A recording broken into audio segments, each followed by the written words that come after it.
Hezbollah dispara mais de 320 foguetes contra Israel. Exército israelense declara situação de emergência. O norte de Israel foi alvejado por mais de 320 foguetes disparados do Líbano, declarou o movimento. Segundo declarações do próprio Hezbollah, mais de 320 foguetes atingiram a região norte de Israel. Anteriormente, o Hezbollah anunciou que começaria um ataque retaliatório contra o seu vizinho, a sul, pela morte do líder sênior do movimento Fouad Shuker.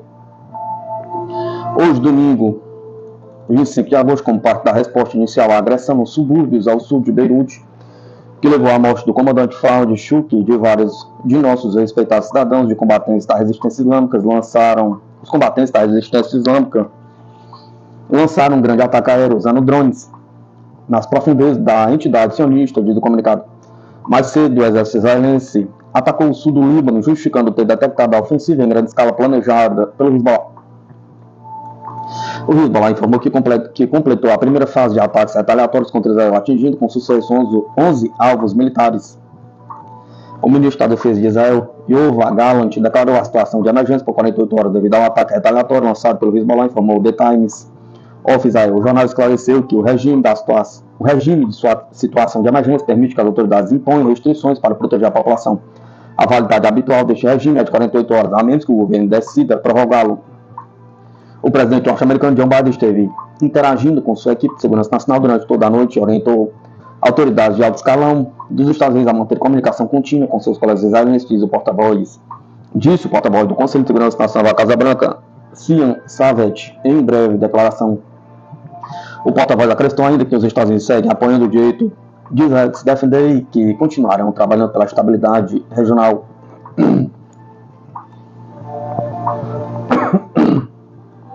Títulos do Tesouro dos Estados Unidos já não são porto seguro, aponta a mídia norte-americana. Um estudo do Banco Central dos Estados Unidos determinou que os títulos são pouco diferentes da dívida emitida por países como a Alemanha, Inglaterra ou França. Uma nova pesquisa apresentada na Conferência Anual de Pesquisa da Reserva Federal em Kansas City, no estado norte-americano de Wyoming, encontrou pontos fracos nos títulos do Tesouro dos Estados Unidos, antes rotulados como títulos de porto seguro.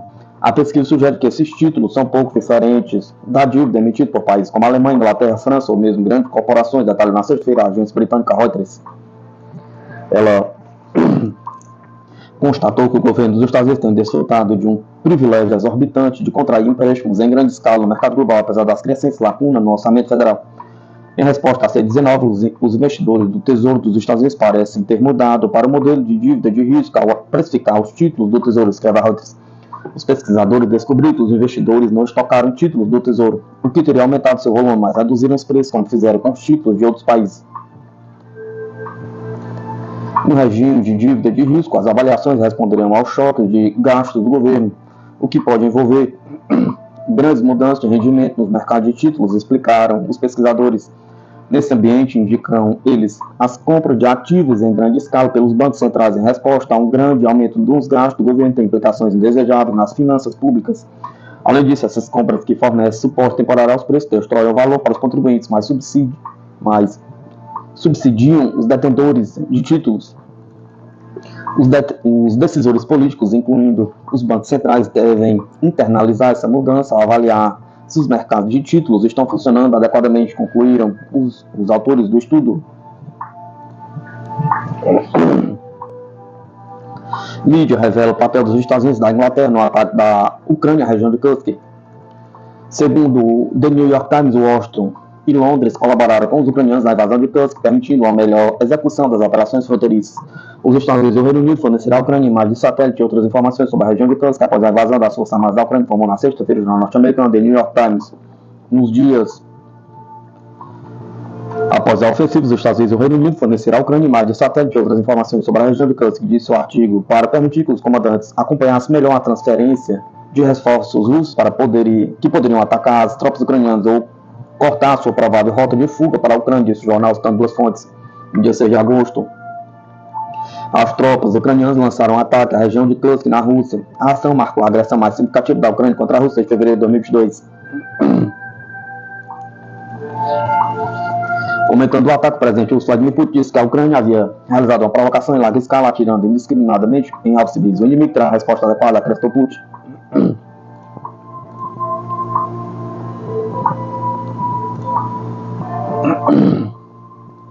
Moscou envia nota exigindo acesso a Durov, mas Paris considera a principal sua cidadania francesa. A Rússia vai acompanhar a reação de organizações internacionais à prisão do fundador e diretor executivo do Telegram, Pavel Durov, disse a representante oficial do Ministério das Relações Exteriores russo, Maria Zakharova, neste domingo 25 de 8 de 2024. Vamos levar em consideração, em nosso trabalho, o comportamento e as reações das organizações internacionais que, em outros casos, fizeram pressão política, informacional e psicológica sobre nosso país. Realmente queremos ver e monitoraremos que tipo de atenção elas darão à proteção dos direitos humanos e à liberdade de expressão, disse Zakharova à emissora Rússia 24. Quando questionada se Moscou recorreria a organizações internacionais se a detenção de Durov se prolongar, Zakharova disse que seus advogados deveriam discutir as etapas necessárias. Além disso, o Ministério das Relações Exteriores da Rússia enviou uma nota à França exigindo acesso consular ao fundador do Telegram detido em um aeroporto ao norte de Paris, no subúrbio parisiense de Lebovitch, no sábado 24 de 8 de 2024. Foi enviado uma nota para exigir acesso, mas ele tem cidadania francesa, que a França considera primária, disse Zakharova.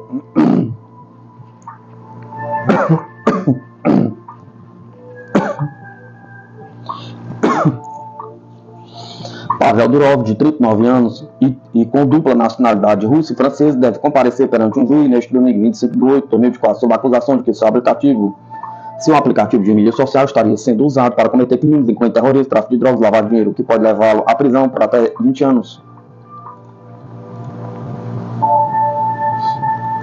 Hezbollah diz que está pronto para usar mísseis balísticos de alta precisão contra Israel.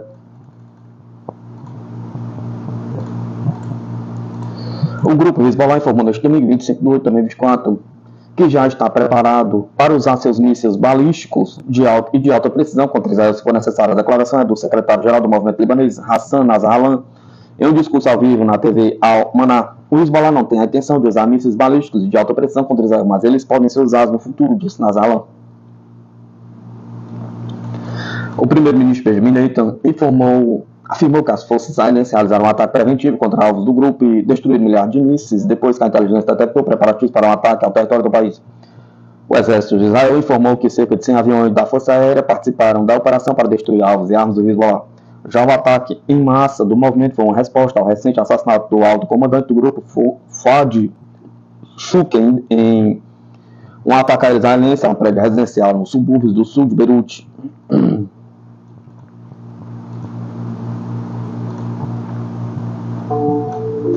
O Hezbollah lançou, na madrugada deste domingo, mais de 320 foguetes contra o norte de Israel, como parte da resposta inicial à agressão nos subúrbios ao sul de Beirute, que levou à morte do comandante Fadi Shuker e de vários de nossos respeitados cidadãos. Os combatentes da resistência islâmica lançaram um grande ataque aéreo usando drones nas profundezas da entidade sionista. Comunicado mais cedo, o exército de Israel atacou o sul do Líbano, justificando ter detectado a ofensiva em grande escala planejada pelo Hezbollah. O Hezbollah afirmou que completou a primeira fase de ataques aleatórios contra Israel, atingindo com sucesso 11 alvos militares.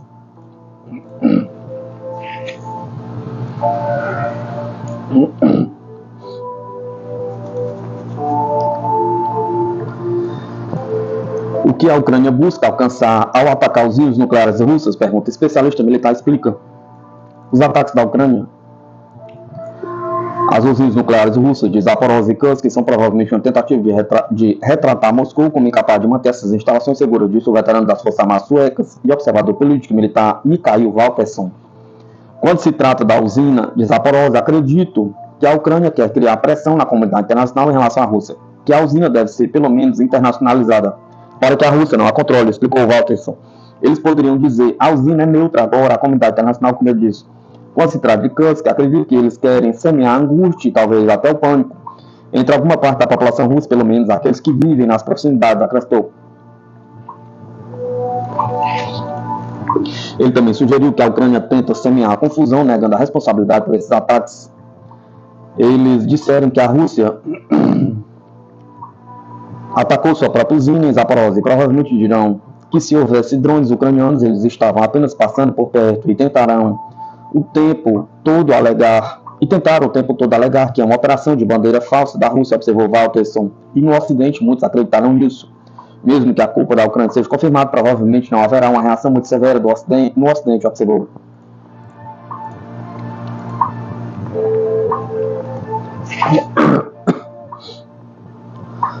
Kiev quer ameaçar Moscou com mísseis Storm Shadow. Washington não apoia o plano, diz mídia.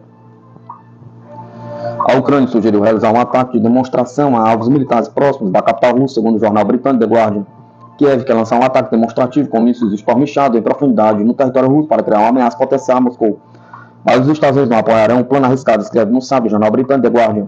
Aos funcionários em Kiev sugeriram que o uso dessas armas anglo-francesas em um ataque de demonstração mostraria ao Kremlin que as instalações militares próximas da capital poderiam ser vulneráveis a ataques diretos, cita o The Guardian. De acordo com as fontes, a Ucrânia espera forçar a Rússia a negociar as custas de uma possível ameaça a Moscou ou São Petersburgo. No entanto, o veículo de imprensa nota que esse plano altamente arriscado não recebeu o apoio dos Estados Unidos. O jornal britânico The Times noticiou na quinta-feira que as autoridades norte-americanas estavam impedindo os britânicos de permitir que Kiev usasse mísseis de cruzeiro Storm Shadow para atacar o território russo, reconhecido internacionalmente. Os Estados Unidos aliviam sanções contra diamantes da Rússia em favor da Índia, diz especialista. O alívio das sanções dos Estados Unidos sobre a importação de diamantes da Rússia representa uma concessão em favor da Índia, considerado o centro global de lapidação de pedras preciosas, afirmou Vasily Danilov, analista sênior da Vales Capital. Na última sexta-feira, os Estados Unidos permitiram a importação de várias categorias de diamantes de produção russa até 1º de setembro de 2025, conforme indicado em um decreto do Departamento do Tesouro. Acreditamos que o alívio na importação de diamantes de origem russa e joias com diamantes russos até 1º de setembro de 2025 pode ser uma concessão à Índia, cujo setor de lapidação depende fortemente da importação de pedras russas e da exportação de diamantes para países desenvolvidos, principalmente para os Estados Unidos, que representa cerca de 1/3 do consumo global de joias com diamantes, disse o especialista. As negociações com a Índia sobre mecanismo de certificação das pedras para evitar que elas cheguem a países hostis foram um dos principais obstáculos das sanções de fevereiro impostas pelos membros do G7.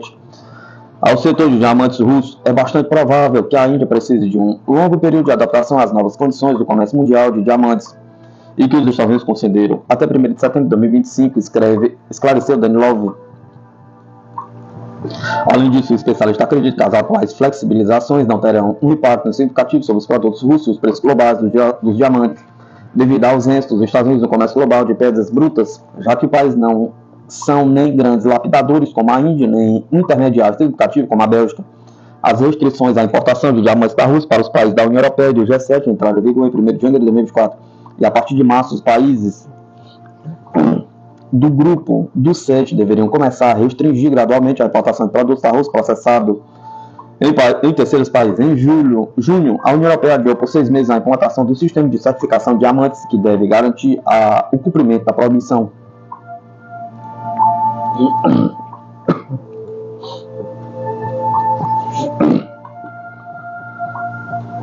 Os Estados Unidos estão impedindo o avanço da indústria de defesa brasileira? Pergunta. Doação de equipamentos militares podem estar freando o desenvolvimento nacional.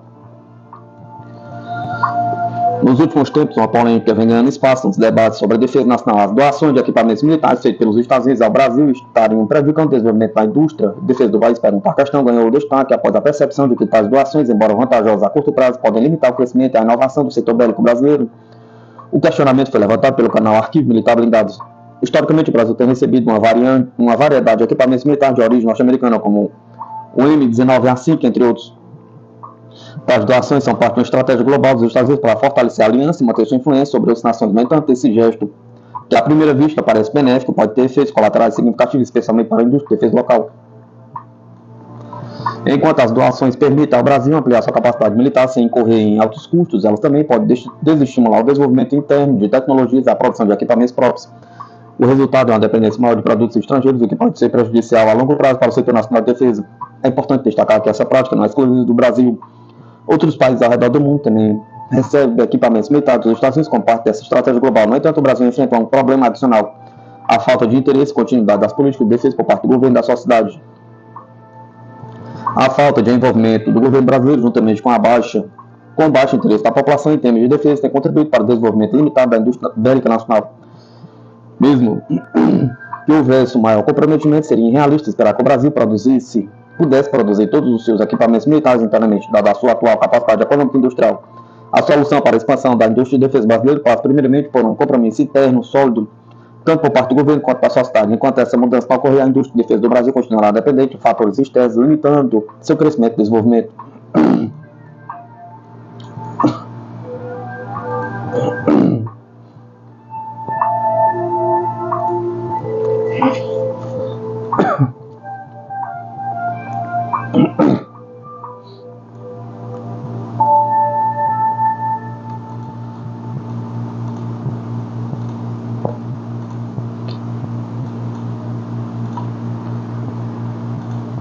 Esqueça os caças F-35 e F-22. Este é o avião mais importante da Força Aérea Americana.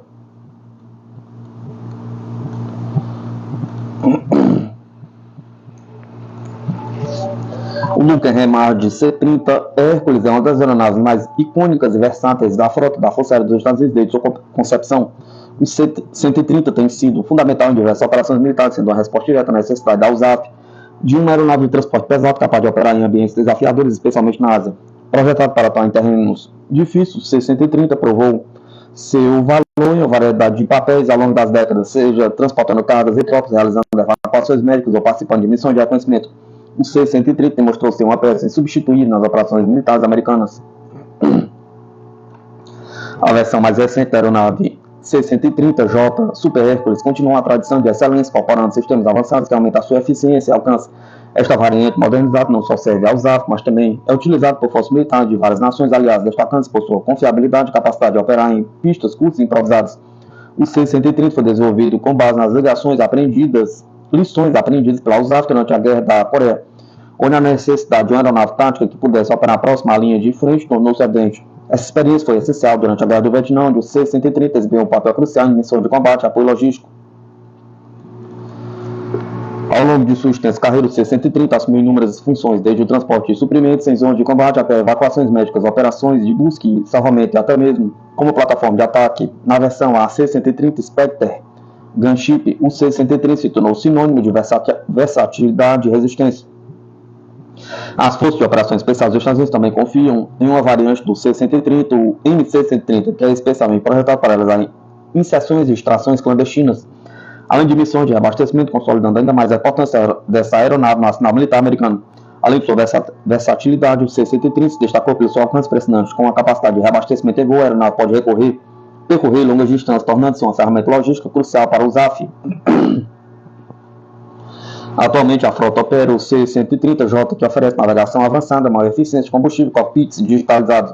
O C-130 não é apenas um ativo vital para a USAF, mas também para as forças armadas de várias nações ao redor do mundo. Sua construção simples e confiável garante que ele continuará a ser um componente essencial das operações militares globais por muitos anos, reforçando seu legado como uma das aeronaves mais importantes já utilizadas pelas Forças Aéreas dos Estados Unidos.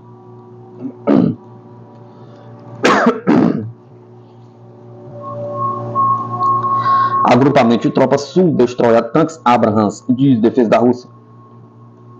As tropas russas eliminaram mais de 1.000 efetivos ucranianos e uma grande quantidade de equipamento militar, incluindo um tanque Abrams, informou o Ministério da Defesa da Rússia. O agrupamento de tropas russo aniquilou nas áreas de Donetsk até 630 efetivos adversários, 19 veículos militares, incluindo um tanque Abrams, um sistema de artilharia propulsado M109 Paladin, objetivos M777, M198, D22, D34 e M119, 3 depósitos de munição, comunicou no domingo 25 de 8 de 2024 o Ministério da Defesa da Rússia.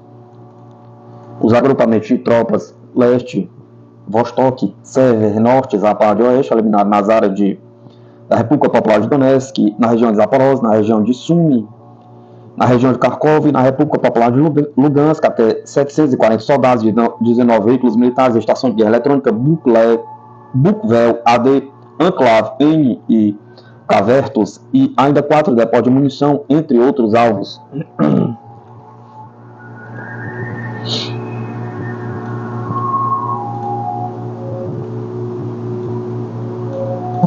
Por sua vez, Os agrupamentos de tropas de Dnieper, Tresny e Centro atingiram nas áreas da região de Zaporozhye, que são República Popular de Donetsk, com sucesso até 560 combatentes, 16 veículos militares, obuseiros D-20, 3, D-30 e uma estação de guerra eletrônica, Anclave, N. A aviação tática operacional, veículos aéreos não tripulados, tropas de mísseis, artilharia das Forças Armadas da Federação da Rússia atingiram um ponto de destacamento temporário de mercenários estrangeiros, referiu o Ministério da Defesa, acrescentando ainda que foram destruídos 8 foguetes HIMARS e 41 drones.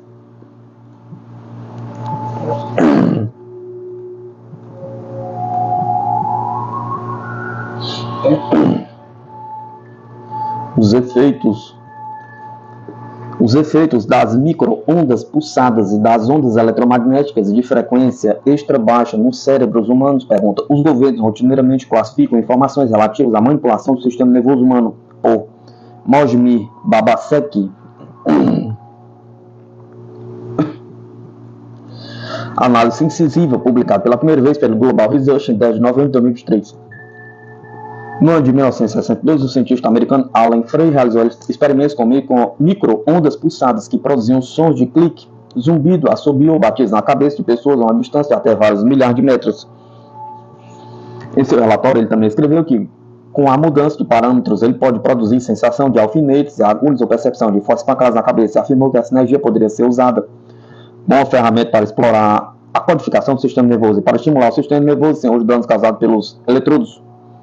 Em outras palavras, Alan Frey estava no caminho para encontrar a maneira de manipular o sistema nervoso humano à distância. Isso foi rapidamente compreendido pelo governo dos Estados Unidos nas 2 décadas seguintes. Frey, financiado pelo Office of Naval Research pelo Exército dos Estados Unidos, foi o pesquisador mais ativo sobre os bioefeitos da radiação de micro-ondas no país.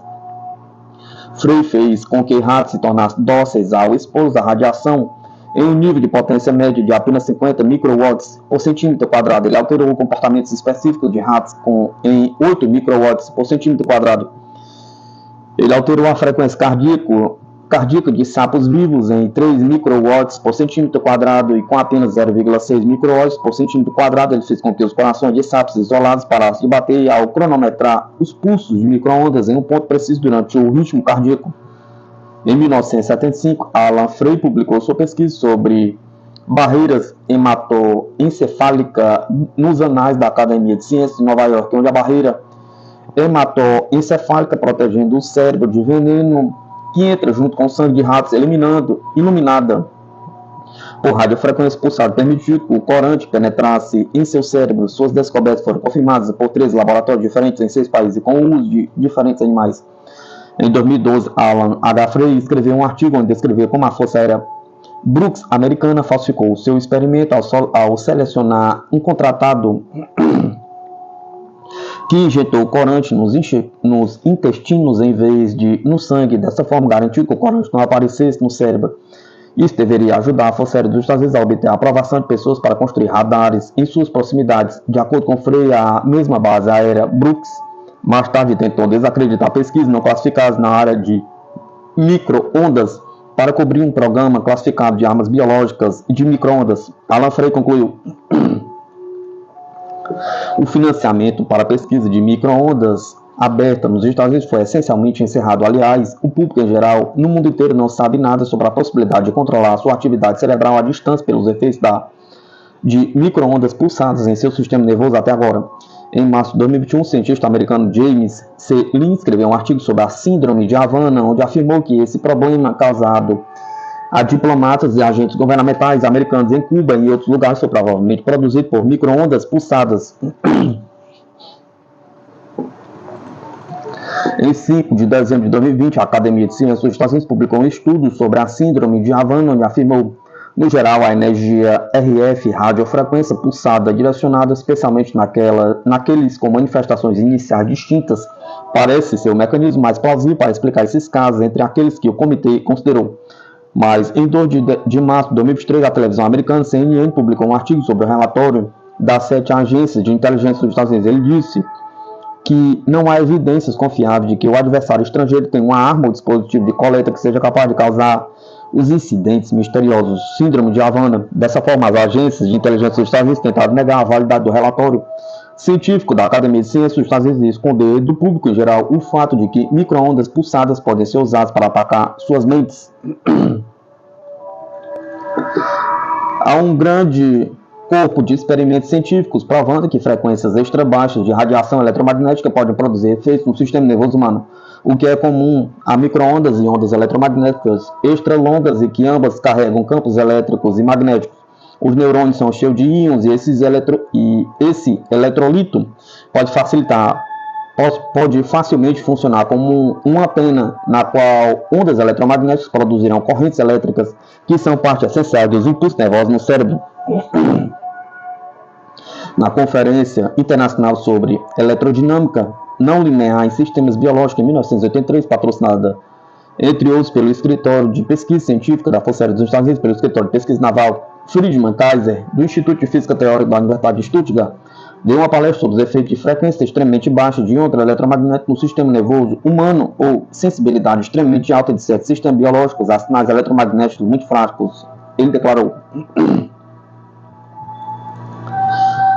no modelo de ondas cerebrais, o estímulo externo pode servir apenas como um gatilho para iniciar um sinal de resposta interna. O sistema obedece a um impulso externo, ele oscila com a frequência externa. O impulso externo lento leva a uma modulação crescente da amplitude com a frequência externa. Ele chamou esse fenômeno de arrastamento e sugeriu que excitações dos tipos propostos poderiam possivelmente levar a mudanças no comportamento e na função dos biosistemas. Não há melhor explicação para a palestra de Friedman Kaiser do que as frequências eletromagnéticas ELF produzirem correntes elétricas no eletrolito dentro do tecido nervoso. No discurso de encerramento daquela conferência, Samuel Kozlov, uma personalidade líder no projeto de controle mental Pandora da Marinha Americana, declarou: se muito do que ouvimos estiver realmente correto, pode não ser menos significativo para a nação do que as perspectivas que a comunidade da física enfrentou em 1939, quando a fissionabilidade do núcleo, muito prevista, foi realmente demonstrada. Você pode se lembrar da famosa carta de Albert Einstein ao presidente Roosevelt. Quando estivermos em posição de fazê-lo em termos de nossas provas, eu proporia que uma carta análoga seja necessária.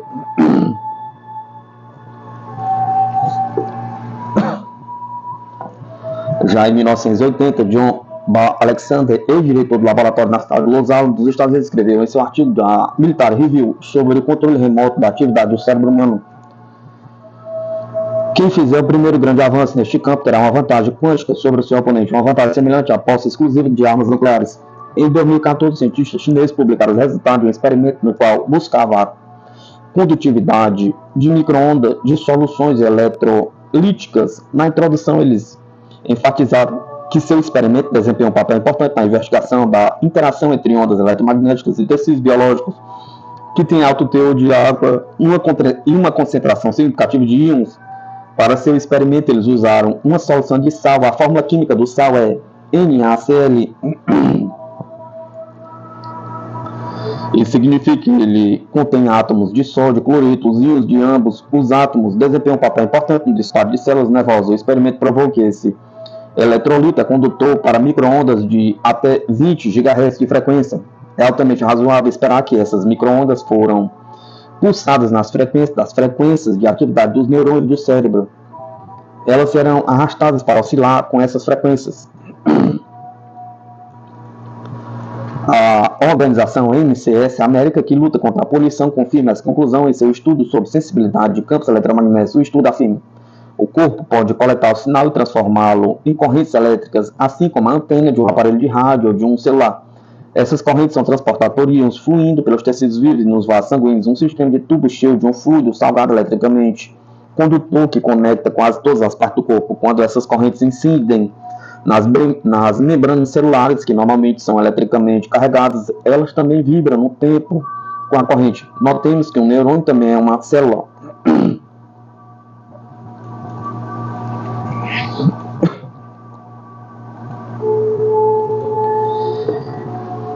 A veracidade dessas especulações ou teorias da conspiração é confirmada pelo experimento, onde 20 voluntários foram expostos aos pulsos de 217 Hz usados na telefonia celular e nas gravações de seus eletrocefalogramas. Foram encontrados potências evocados ou simplesmente correntes elétricas ditas na frequência.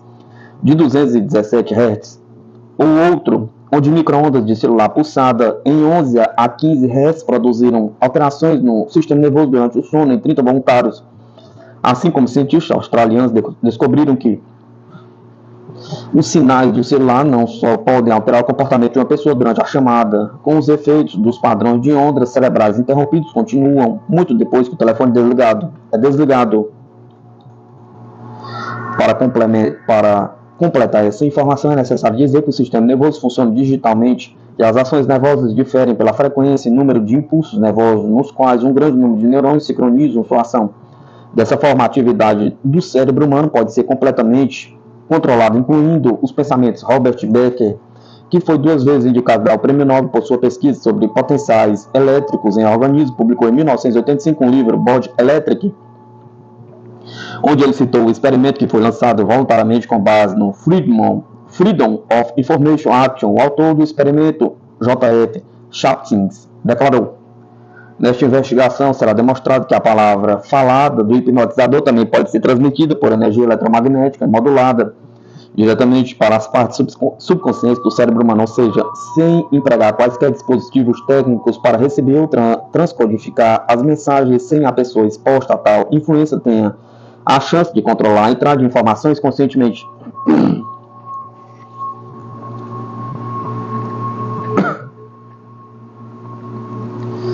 Em um dos 4 experimentos, os sujeitos deveriam ter feito um teste de 100 perguntas, variando de fáceis a perguntas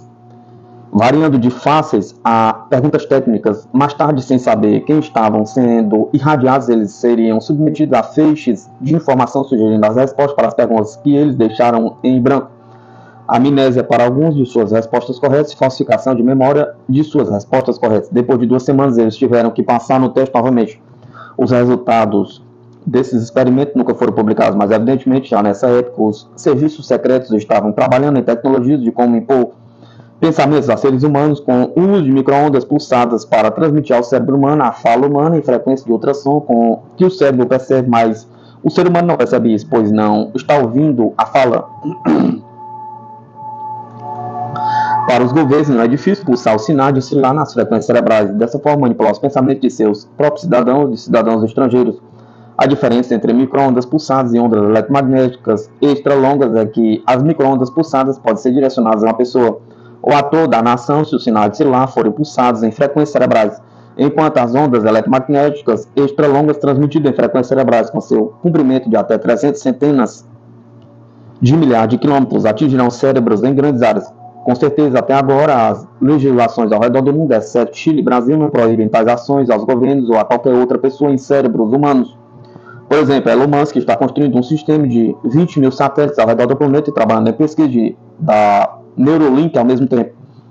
Neurotecnólogos ao redor do mundo que não ousam revelar as informações de segurança nacional que tiveram que assinar antes de iniciar pesquisa nessa área estão pedindo a criação de legislações que protejam as pessoas contra tais manipulações em suas mentes.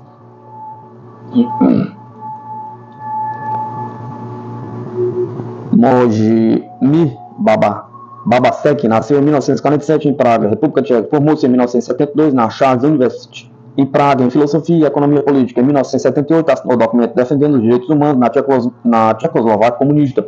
Carta 77, de 1981 a 1988, viveu em emigração dos Estados Unidos. Desde 1996, ele publica artigos sobre diferentes ações, principalmente na mídia alternativa tcheca e internacional. Em 2010, ele publicou um livro sobre os ataques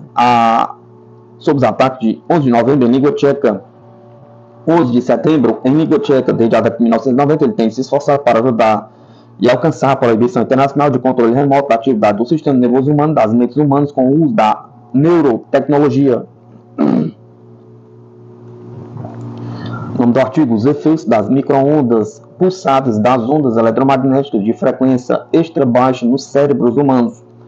Os governos rotineiramente classificam informações relativas à manipulação do sistema nervoso humano por Mojmir Babasek